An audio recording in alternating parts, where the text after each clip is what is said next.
Good evening, and welcome to Counterculture with Danielle D'Souza-Gill. The culture's gone crazy, media's gone mad, and reason has become repugnant. Here we focus on facts and how to fight back.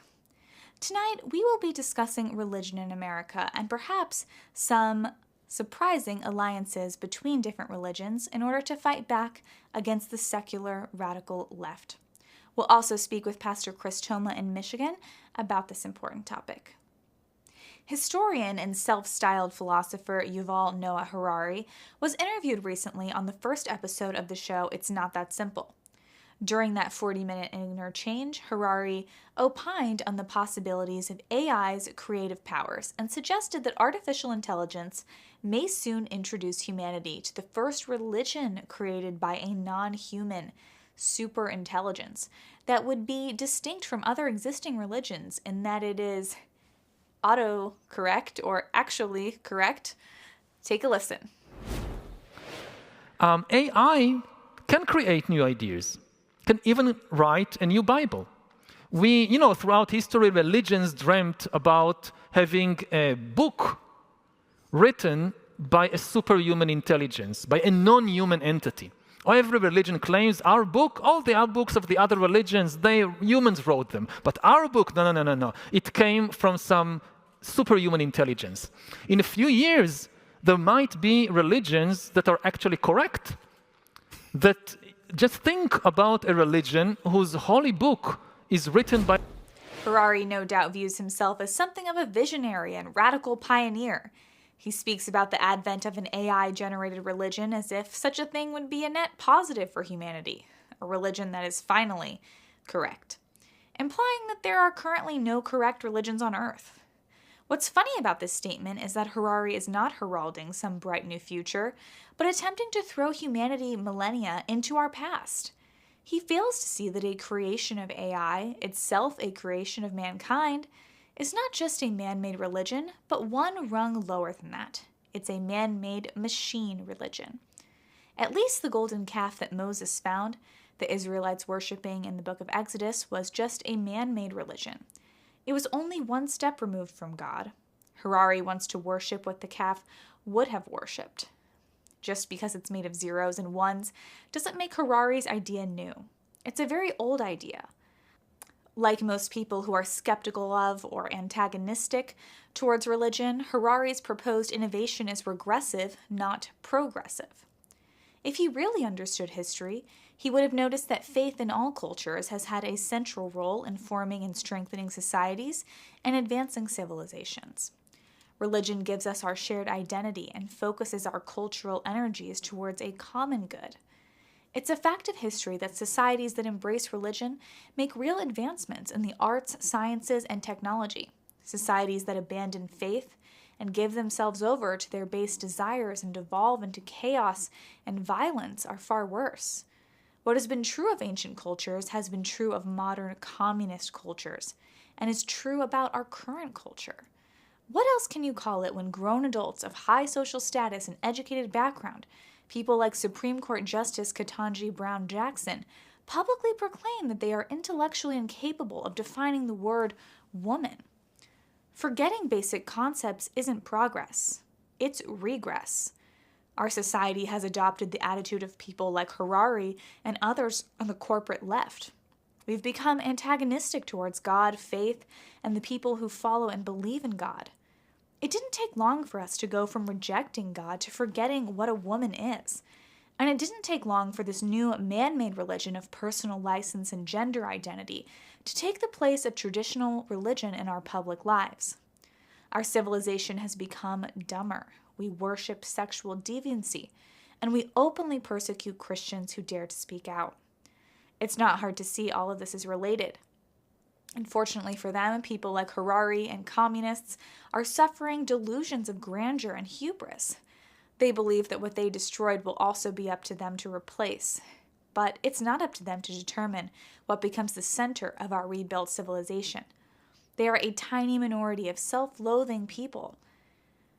No amount of money can change the fact that they are few in number and wildly unpopular. We are seeing proof of this in the increased pushback against the coercive practices of Pride Month, especially where such coercion intersects with the education of children. Recently, there have been 2 big protests against the promotion of the LGBT agenda in schools, both in leftist states. In Maryland, the protesters were Muslim parents, and in California, the protesters were Armenian.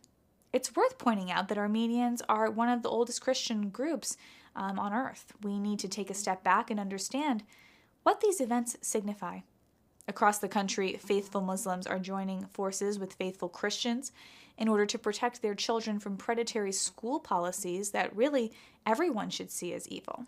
It seems that these 2 sets of believers care about how introducing sinful content to very young children can taint their souls and injure their delicate minds.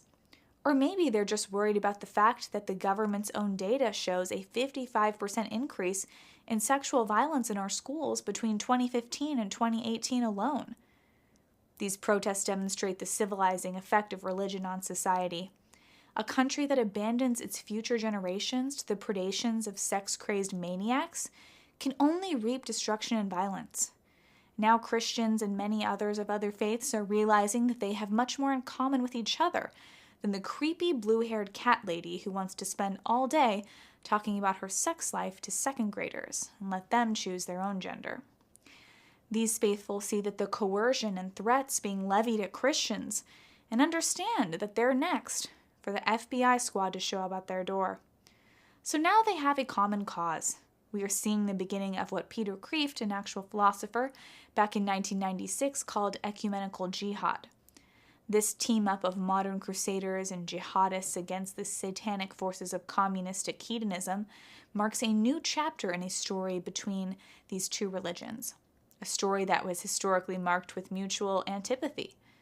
Now we march in unison against a common unholy foe, defined by its mindless lust and the offering of child sacrifice at the altar of their profane machine secular idol. It means we are on the verge of a new age of cultural possibility, one where the ubiquitous pride decorations and demeaning social prerogatives of liberals and multinationalists are replaced with daily and public prayer. Whether it's the call to prayer by the liturgy or the hours at church, people are starting to realize that tolerating these differences in worship is a small price to pay if we are to unify to protect our children. If you watch the rest of the Harari interview, you'll pick up on the idea that he believes all faith and culture amount to no more than self-serving lies. Harari asserts that it's these lies that have been the cause of wars, conflict, and division. In his exhortations for a correct religion, he points to the necessity of elevating the truth of human biology, which is ironic given the fact it's his gender identity-obsessed colleagues about human biology that's causing widespread social division and confusion, while at the same time bringing together 2 of the largest, most influential and powerful religions in human history against these people. It's interesting to contemplate the fact that the negative cultural space created by the radical, faith-hating leftists will most likely be filled by this massive religious alliance and not the leftists themselves. In trying to clear ground for their utopian vision, they've actually enabled one of the strongest and largest religious revivals in human history. Currently, pro-child molestation Disney is desperate for cash and may sell off its Star Wars franchise. Interestingly, the top buyer is rumored to be a Saudi Arabian oil tycoon.